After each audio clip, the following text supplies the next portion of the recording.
Welcome to the Get Real with King Arthur show. Happy New Year.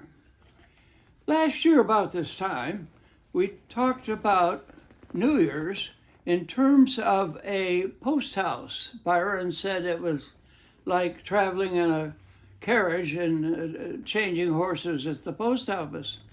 Today, we're going to talk about Tennyson and what he has to say about celebrating New Year's, and he's a noisemaker.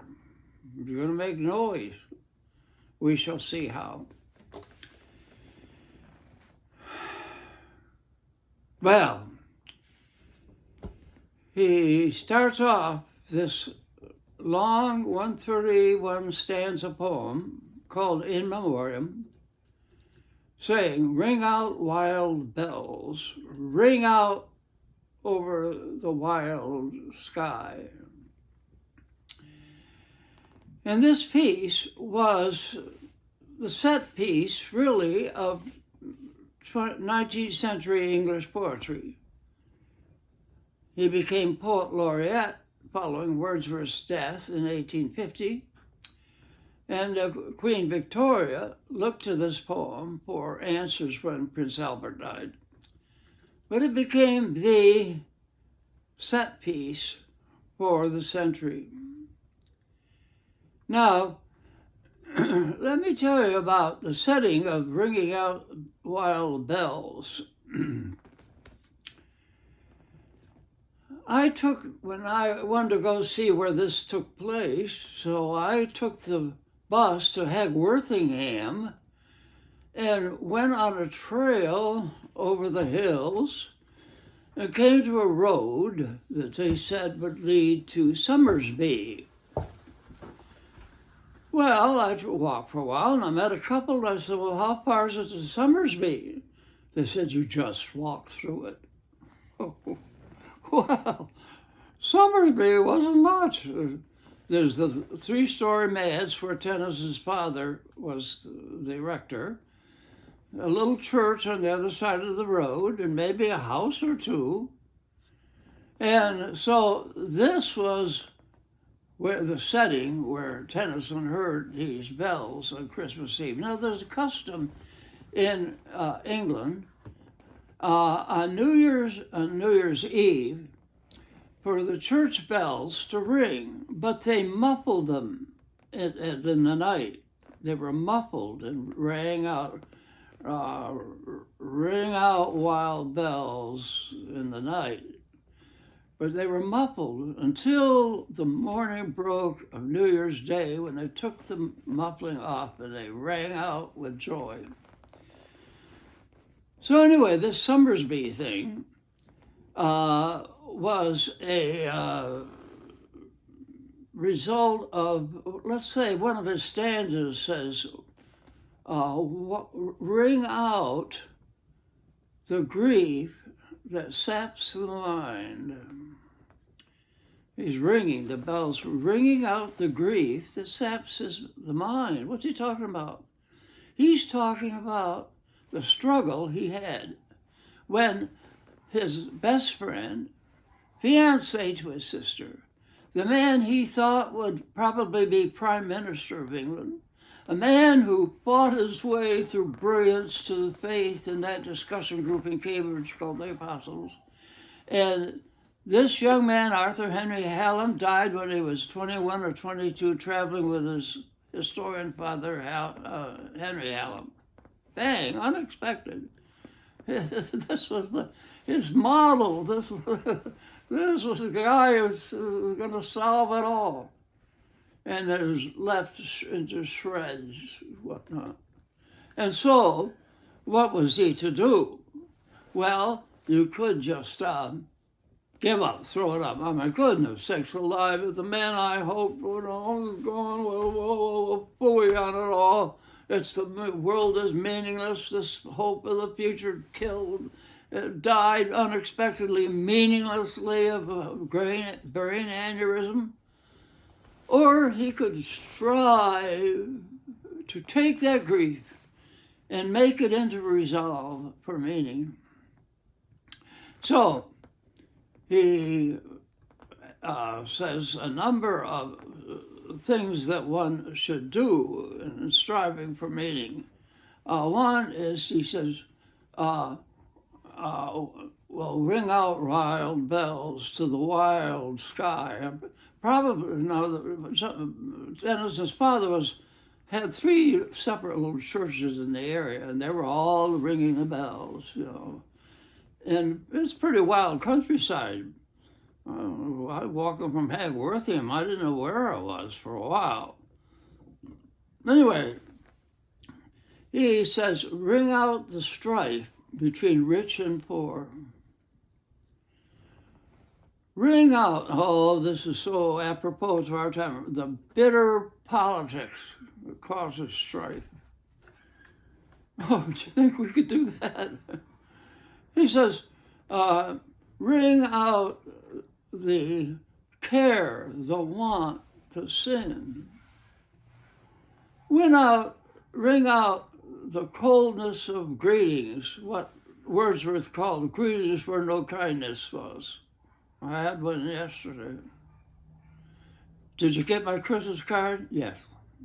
That was the answer. And then he says, ring out the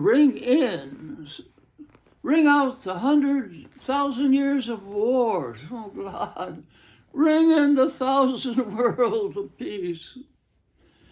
Bring in the nobleness of life. And then he ends up by saying, ring in the Christ it is to be. And so in these stanzas, and he worked out some kind of positive message amid the despair and the ruin that his life had seemed to be. Now, let's look at this. We said, ring out the sourness of intercourse between people. We said the sweetness, bring in the sweetness, bring in the nobility. Now, some people think this is nobleness. It's not popular to talk about nobleness, but I think it's important. I think it's important to try to see life as noble. And it helps me to think of people in my life who've been noble. You don't know these names, but Harold Tyner in Lowville, New York, and Ida Henderson in Lafargeville, New York. They were noble people. I want to be like them.